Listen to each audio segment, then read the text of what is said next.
भगत सिंह अमर रहे, अमर रहे, भगत सिंह अमर रहे, अमर रहे। इनकलाब जिंदाबाद जिंदाबाद जिंदाबाद, जिंदाबाद, इनकलाब जिंदाबाद जिंदाबाद, जिंदाबाद, इनकलाब जिंदाबाद जिंदाबाद। शहीद आजम भगत सिंह अमर रहे, अमर रहे, शहीद आजम भगत सिंह अमर रहे, अमर रहे, शहीद राजगुरु अमर रहे, अमर रहे, शहीद राजगुरु अमर रहे, अमर रहे, शहीद सुखदेव अमर रहे, अमर रहे, शहीद सुखदेव अमर रहे, अमर रहे। भारत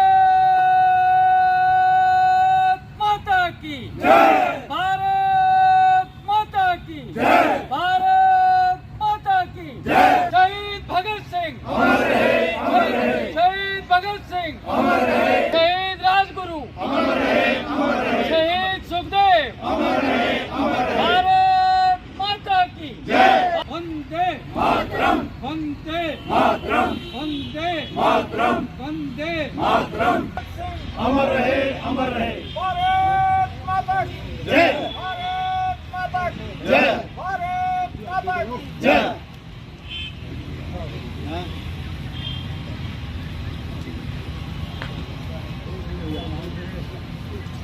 सारे कट्ठे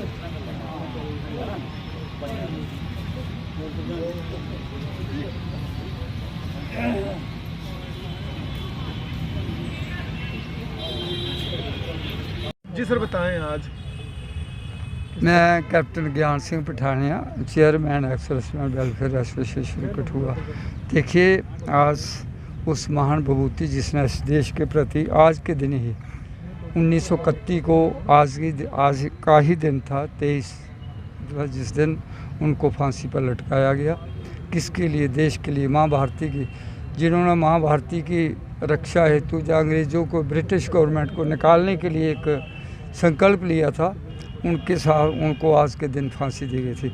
मैं आप लोगों के माध्यम से इस देश को, सभी लोगों को, खास करके नौजवानों को एक यही बताना चाहता हूँ कि ऐसे बनो जैसे भी भगत सिंह थे, राजगुरु थे, सुखदेव जी थे।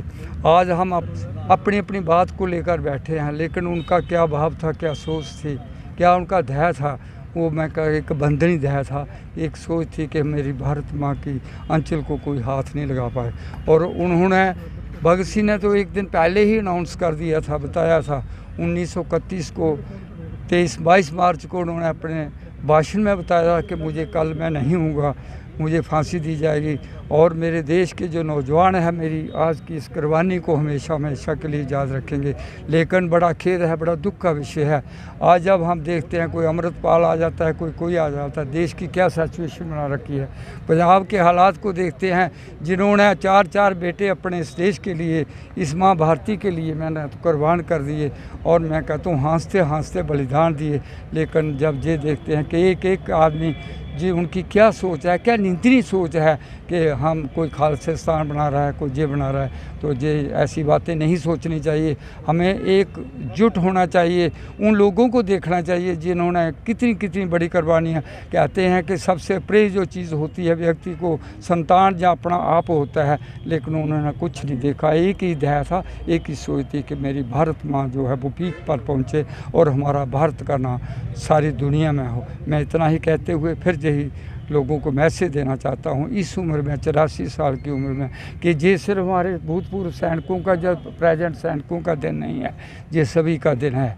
सभी को इस बात के ऊपर आज के दिन में हमें संकल्प लेना होगा, हमें देखना होगा कि हमें किस चीज़ की ज़रूरत है, हमें क्या करना है, what to do and what not to do, क्या करना है क्या नहीं करना है, उसके ऊपर हमें संकल्प लेना। जब तक हम ये संकल्प नहीं लेंगे तब तक हम हमेशा हमेशा के लिए अधूरे रहेंगे। और मैं यही कहना चाहता हूँ कि देश के प्रति प्यार बढ़ाओ। देश से बड़ा कोई धर्म नहीं होता।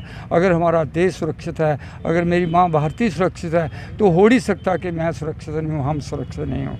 आज भगत सिंह, राजगुरु, सुखदेव की शहादत का 92 साल हो गए, यानी कि शहादत 92 साल की हो गई है। लेकिन आज भी वो हम समझते हैं जिंदा है, इसलिए कि उनका जो दृष्टिकोण था या समझ थी समाज के लिए, मानव जाति के लिए बिल्कुल स्पष्ट थी। जो भी मानव जाति के लिए सोचता है, विचारता है, कोई एक दृष्टिकोण देता है तो समाज को हमेशा जिंदा समझते हैं। और आज भी नौजवान उसी से प्रेरित होकर अपनी कुर्बानी देने के लिए इरादे बना रहे हैं, आगे निकल रहे हैं।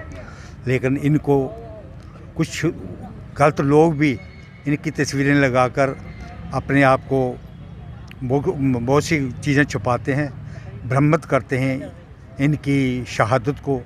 लेकिन फिर भी जो हमारे सुचेत वर्ग है, चेतना युक्त वर्ग है, वो इनके लिए पूरी तरह अवगत है कि इनकी जो कुर्बानी है, ख़ासकर भगत सिंह जो अभी 23 साल का बच्चा, नौजवान, जो बिल्कुल ही मानव जाति के लिए स्पष्ट था। जब हम मानव जाति बोलते हैं तो वो समझता है कि मानव जाति कैसे सुरक्षित रह सकती है। जिस समाज में शोषण और असमानता हो, वहाँ मानवता कभी भी सुरक्षित नहीं है, ना ही समानता पैदा हो सकती है। इन चीज़ों के लिए वो स्पष्ट थे, क्लियर थे। यहाँ तक कि उन्होंने जब फांसी लगने ही वाली थी, उससे पहले जब जेल के अधिकारी उनके पास आते हैं और प्रश्न करते, उनको बोलते हैं चलो वक्त हो गया, वो कहता है रुको, क्योंकि उस वक्त वो एक क्रांतिकारी की, कॉमरेड लेनिन की पुस्तक पढ़ रहे थे, जो क्रांति हो चुकी थी 1917 में। तो वो कह रहे थे कि एक क्रांतिकारी दूसरी क्रांतिकारी के साथ बात कर रहा है। उसने कोई एग्ज़ाम IAS का नहीं देना था, जिसका फैसला हो चुका था कि अभी उसको फांसी लगने लगी, लेकिन वो कन्फर्म करना चाहता था भगत सिंह कि हमारी जो कुर्बानी है कहीं भावुकता में, जहाँ ब्रह्मता में नहीं हम दे रहे हैं, क्लियर हैं या नहीं हैं, यानी कि ताकि लोग हमारी शहादत के बाद समझ सकें कि हमारी जो शहादत है क्यों है, उनके दिमाग में प्रश्न पैदा हो। वो नौजवान उसके बारे में सोच रहे हैं कि उन्हें अपना भविष्य जो है अंधकार में नज़र आ रहा है, जबकि आज पूरे भारत के अंदर जो है एक क्लेश वाली स्थिति पैदा हो चुकी है, डर पैदा हो चुका है। इतना खौफ जो लोकतंत्र की प्रक्रिया थी वो भी पटरी से उतरती हुई नज़र आ रही है। तो ऐसी स्थिति में भगत सिंह को हम आज भी जिंदा मानते हैं, उसके विचारों को हम समझने का बार बार प्रयत्न करते हैं, ताकि हमसे वो गलतियाँ ना हो जो कि समाज के अंदर जो नेतृत्व दे रहे हैं वो गलतियाँ कर रहे हैं। उसको बचाने के लिए हम सब जो हैं देश के नागरिक, जो जागरूक नागरिक, हम चाहते हैं अपने मानव जाति के अंदर इतनी जागरूकता पैदा करो ताकि वो जो घटिया मंशा वाले लोग हैं समाज के अंदर, वो तत्व जो हैं जो बर्बादी का कारण सोचते हैं, उनसे सुरक्षित बाहर हो सके। देखिए, जिस प्रकार से सारी बात मेरे ख्याल से विस्तार पूर्वक हो चुकी है, मैं इसमें यही कहना चाहूँगा कि किसी ने कहा कि शहीदों की चिताओं पर लगेंगे हर बरस मेले, वतन पर मिटने वालों का यही बाकी निशान होगा।